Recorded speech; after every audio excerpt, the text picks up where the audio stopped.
That is a way of demonstrating the basic experience which underlies some of the major forms of Oriental philosophy.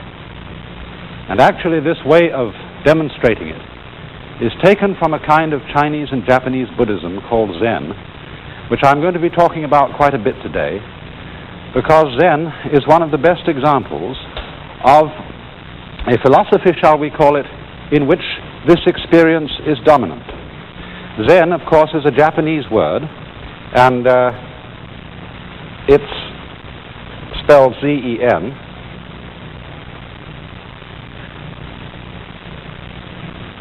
And that is the Japanese way of pronouncing the Chinese word Chan. And this, in turn, is the Chinese way of pronouncing an Indian Sanskrit word, jnana.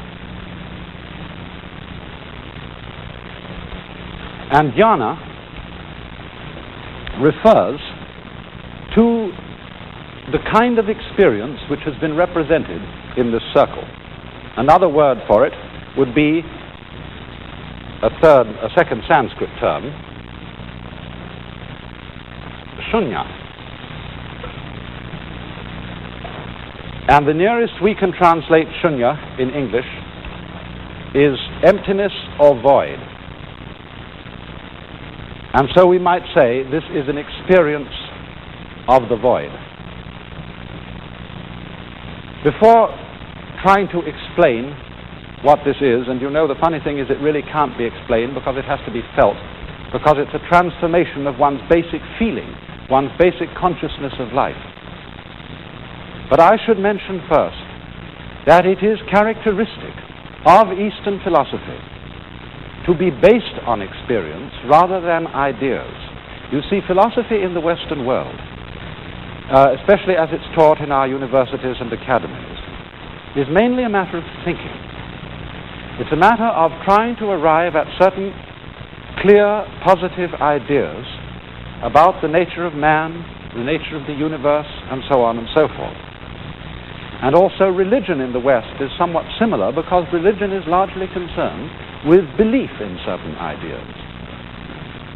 In these basic forms of Eastern philosophy, on the other hand, such as Zen, which is a kind of Buddhism, or Taoism, the basic native philosophy of China, or in Vedanta, which is the central form of Indian philosophy, what is basic to them is not ideas, but a way of experiencing, a way of feeling. And this might be called, as it is here, the void, demonstrated by this circle. Because it is not a void which is just emptiness. This isn't the idea that there are people in the backward worlds of Asia who think that the universe is ultimately nothing at all. It is rather that the void represents complete spiritual freedom. Or you might say, if you don't like the word spiritual, complete psychological freedom. And therefore, I want to try, if I can, to communicate to you, to give you some idea of what this experience is. In Japanese, in Zen, it is called Satori. I'll write that down. It's an unfamiliar word. S-A-T-O-R-I.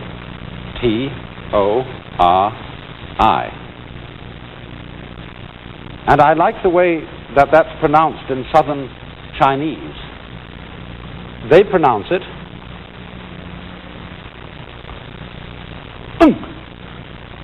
because it's something that happens to you suddenly. Now let me try, if I can possibly, to put into some sort of words what this experience is. This experience, which so far as they are concerned, is the objective of human life. To get this is to understand the meaning of human nature and destiny. Only because it's a transformation of consciousness, because it's something you feel rather than something you think, it is for this reason difficult to put into words. But it is as if you saw quite suddenly, and indeed this experience could have happened to you. It can come without warning to anybody, and so what I'm going to be saying may strike a familiar ring in some ears. But it is as if quite suddenly you became totally convinced that the way everything is in this universe and at this moment is absolutely right. And that's almost putting it too weakly. I'm not trying to talk about a sort of Pollyanna feeling where we say, well, this is the best of all possible worlds, and everything, however evil and however wrong, is going to work out all right in the end because it's a means to an end in some master design. I'm not saying that. I'm saying it is suddenly feeling that everything is right the way it is now, however appalling, however terrible. And you know it beyond a shadow of doubt. There are two other aspects to this experience as well. And although you feel them all together, we have to talk about them separately. While the first aspect is feeling that everything just as it is so right that you could say of it, this is why I'm alive. This is what life's all about. The second is that everything you see and feel seems to come to life in an extraordinary way. You feel the world as you've seen it before was seen almost in a dream. But it is as if just the ordinary things that were confronting you suddenly went, yeah, and came alive. And the third aspect of it is that you no longer feel yourself and what you are experiencing to be separated. Although you don't lose the feeling of the outline of your skin, you don't forget that I, or Joe Dokes, is a possible name by which you can refer to yourself. Nevertheless, it suddenly seems to you that your skin is no longer what divides you from the world, it's what joins you to it. What you see outside you is also you. Now, we ordinarily restrict the idea of ego, of I-ness, or of you-ness to some sort of psychological entity or process inside us which is in control of things. And we identify ourselves with a sort of controlling center. But in this experience, it is as if that center were suddenly enlarged to include the whole universe. You almost feel as if you were God, except that in Eastern thought, one doesn't think of God as a kind of omnipotent person. I mean, there are lots of people in our asylums who say, well, I'm God. I always like the story of the woman who insisted that she was God. And to humor her, someone said, well, if you're God, will you please explain how you managed to create the universe in 6 days? She said, I never talk shop. It isn't feeling God in that sense, as if you could do anything. But it is feeling that you and this whole world are one. And that in this experience of oneness and the sudden coming alive of everything, and the profound rightness, that's the only word I can use, the profound rightness of each moment, of this moment, however far it may seem to be short of one's ideals of perfection. This is it. And you say, having seen this, I can die content. This is what it was all about. Now, you might think at the same time that an experience of this kind is rather dangerous. I mean, supposing one did become convinced that everything just as it is the ideal, is right. Would this mean that you could go out and murder some rich relative in order to inherit their fortune? Does it mean you can do anything you like? You can kick your father and mother, you can be cruel to your children, that you can steal and rob and anything? In a way, it does mean that. But that is only to say, isn't it, that we are free. And freedom is dangerous. But yet, freedom is one of the things which we cherish as one of our greatest possessions and privileges. But if we deny ourselves freedom, then we don't really have the power to act morally. because all true moral acts are not the acts we are bound to do. They are the acts we are free to do. But freedom is dangerous. The moment you teach a child to walk, you can teach it to kick its mother. The moment you teach a child to use a knife to cut up its steak with, the child can go and kill someone with a knife. Life is risky. Life is not safe. And so in the same way, this experience is not safe. But on the other hand, its content is so joyous that when people are profoundly happy, they are not in the mood, usually, to go out and slug someone.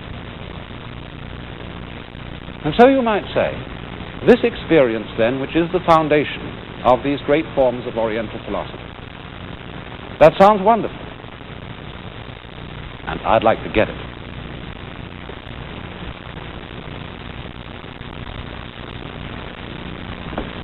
You know, that reminds me of a story. Once a fellow was traveling in England, and he'd lost his way and wanted to get to a certain village. And he went to a country yokel and said, can you tell me the way to Little Tuddenham? And the yokel scratched his head and said, well, sir, I do know where that is, but if I were you, I wouldn't start from here. And so in the same way, when one asks, how do I get this experience? That's not quite the right question. And to go out to get it is from the first the wrong approach. Because this sort of transformation of consciousness happens to a person only in the moment when you might say they give up grasping, they start to treat life not as something to be grabbed, when their whole approach to things is no longer clutching. You know, it was a basic teaching in Buddhism that the root of all human suffering is clinging or grasping. Just in the same way as I was suggesting on a previous program, that you can't cling to your breath without losing it. You have to let go of your breath. And for that reason, the word that is used in Buddhism for this experience, it's another word, familiar to you all, nirvana, literally means blow out. Whew. Don't hang on. Don't clutch life. And so one of the great problems is how on earth to get ourselves to give up clutching, to give up clinging. But you see, if that's something you eagerly want to do because you want to get something good out of it, this is still a grasping attitude. Well, you know, in Zen, they have a means of teaching people how to stop clinging. Zen, incidentally, is supposed to have been brought from India to China around somewhere between 400 and 500 AD by a fierce-looking gentleman called Bodhidharma.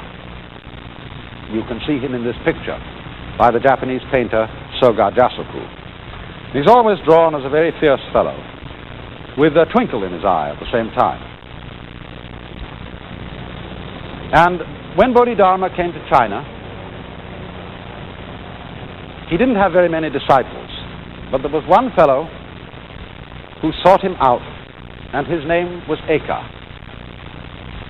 And Eka came to Bodhidharma and said, "Sir, I want you to accept me as your disciple." And Bodhidharma replied, "I have nothing to teach.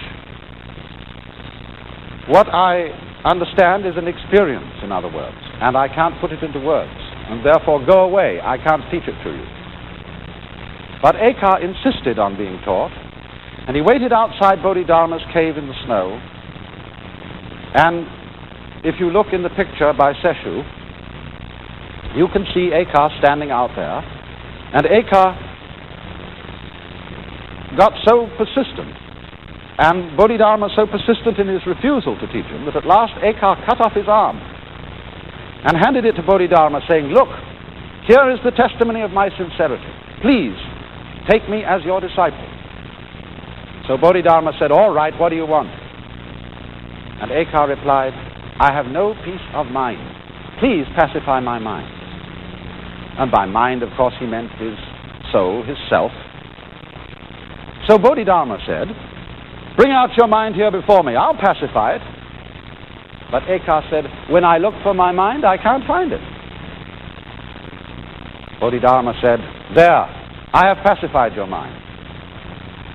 And at that moment, Eka had his Satori. In other words, he had the experience I've tried to describe to you. Because Bodhidharma made him really struggle to catch hold of himself, to find that separate ego, that controlling center which all of us tend to believe ourselves to be. But you know, when you look for it, you can't find it. It's like, they say lunatics sometimes sitting in an asylum are doing this.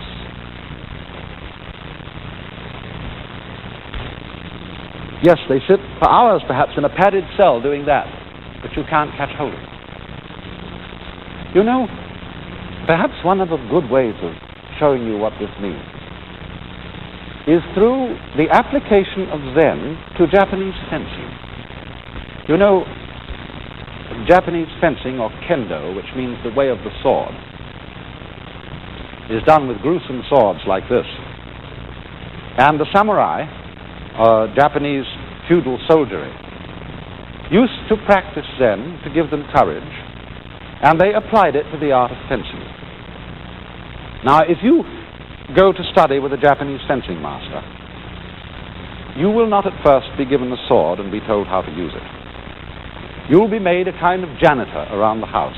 You have to do all the little chores, like sweeping the floors, putting away the bedding, washing up the dishes, and so on and so forth. And while you are doing that, the master will get hold of a practice sword. This, you see, is made of bamboo. It's made of about 6 slips of bamboo, loosely tied together, so that if you get hit with it, although it may give you a pretty hard crack, at least you don't get killed. And while the poor boy, who's the apprentice, is doing the household duties, the teacher stalks around with one of these things and unawares gives him a bang on the head. And the boy is expected to defend himself by any means at his disposal. If he's got a saucepan in his hand, use the saucepan. If he's picking up a cushion, use the cushion. And everywhere, always at unknown moments, the teacher sneaks up on him and bangs him on the head. So after a while, the poor fellow is going around, looking this way and looking that, expecting at any moment the teacher to hit him. And he begins in his mind to plan how he can be ready to meet the teacher's assault. And as he goes along a passage, he's expecting the teacher to come right round the corner at the end, and instead of that, just as he's all ready to defend himself, doing, he gets hit on the head from behind. Now, when this has been going on for a little time, there are only 2 possibilities. The apprentice gets a nervous breakdown and quits, or he learns. And what does he learn? He learns that the teacher will always outwit him, that he can never be prepared for an unexpected attack. And so he gives up trying to control the situation. He gives up trying to prepare. In other words, he just wanders around, just like this. Oh, maybe it hits, maybe it doesn't. He gives up caring whether he's going to get hit or not. And at that moment, the teacher gives him the practice sword and says, now you can begin to learn fencing. Because the importance of this is simple. That if, say, you're faced with a group of attackers, and you don't know where the next attack is coming from, if you are ready to go for this fellow, and this one is going to come at you, and you're all set to go for him, you have to withdraw from here to go here. But if you're in a middle position, and you're not tensed in mind in any particular direction, you're ready to go in all directions, wherever the attack may come from. And so in exactly the same way, the Zen way of teaching teaches one to see that you cannot be in complete control of your whole life situation. You cannot, in other words, fundamentally possess yourself. And so they set you the problem of trying to find out who you are. Who is the knower behind all your experience? Who is the experiencer? Who is the ego, the I? And they make you search for it and search for it and search for it. Or you could put this in another way. They ask you, and this really amounts to the same thing, act with total sincerity. Show me, in the Zen way of putting it, who you were before your father and mother conceived you. In other words, show me your real, basic, original self. And this means perform an absolutely 100% genuine and sincere act. Well, you know how it is when you try to be sincere. When you try to be natural. You know jolly well that you're trying and that everything you do is a fake. And so in the same way, the Zen student finds out that he cannot act 100% genuinely with his whole being. And he gets frustrated again and again and again as the teacher rejects every attempt he makes to show him his real self. Until the moment comes when he suddenly realizes, not just as an idea, but something that he knows in his whole body, he knows with his very bones, that it can't be done. You cannot intentionally be natural. And he gives up. And that moment of giving up is just the same as when the student of the sword gives up trying to prepare to defend himself. And in the moment when we let go of ourselves in that way, zoop, there comes upon us this experience of the void, of complete freedom, or as we might say in psychological language, being free from blocking. You know, blocking is when you are stalled by something. When somebody says something to you that fundamentally embarrasses you, or when an event happens in life which, as it were, knocks the wind out of your sails, you are blocked. And to be free from blocking, to be free from being stopped, being phased, is part of the Satori experience. To be able to go straight ahead, as it were, going with the stream of life and not trying to resist the stream. Just as, for example, if you were actually swimming and you got caught in a strong current, if you try to swim against it, you're perfectly sure to drown. But you have to learn in that situation to turn round and go with the stream, let it carry you, and then in that moment you and the stream become one. The whole force of the stream becomes one with your own body. And you learn after that how to use the force of the stream, to edge to the side and get out of it in that way. This, of course, is the philosophy of Judo, of the gentle way, a philosophy of self-defense in which Zen Buddhism has had a great influence. So then, when the moment of letting go comes, when we see that every moment of life is now it. In other words, the object of life is no longer seen as something to grasp after in the future. Every moment is it now. Every moment. Even the most trivial answers the question, what is life for?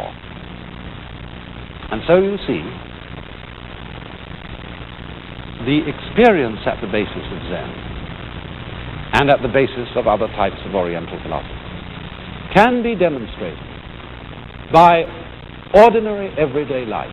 That's why in Zen teaching, those old masters in China didn't like to answer questions about philosophy with wordy explanations.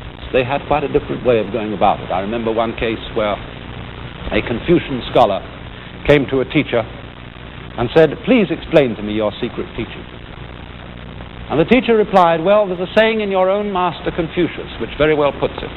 When Confucius said, 'My disciples, do you think I am holding anything back from you? Indeed, I am holding nothing back.'" And that was all he said. And so the Confucian scholar was a bit perturbed and said, "Well, what do you mean?" And the Zen teacher said, "Well, forget it. I don't want to talk about it anymore." Well, a few days later, they were walking together in the mountains, and they happened to pass a bush of wild laurel. And the Zen teacher turned to the Confucian scholar and said, "Do you smell it?" The scholar said, "Yes." "You see," said the teacher, "I'm keeping nothing back from you." And it said that at that moment, the scholar was awakened. So this is the characteristic approach of Zen, to answer questions about abstract, vast matters of philosophy with absolutely concrete, momentary events.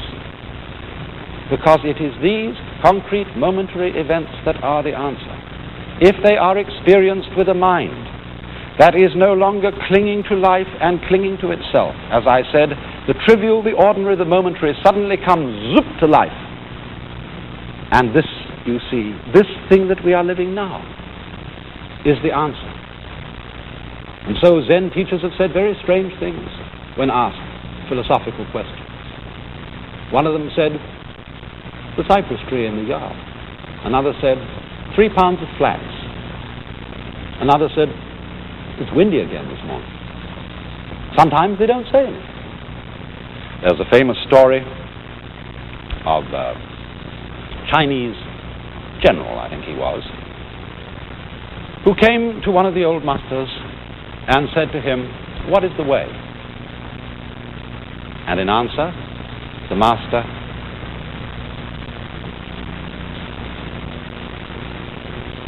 the teacher said, "I don't understand." The master said, "Cloud in the sky, water in the jar."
This is National Educational Television.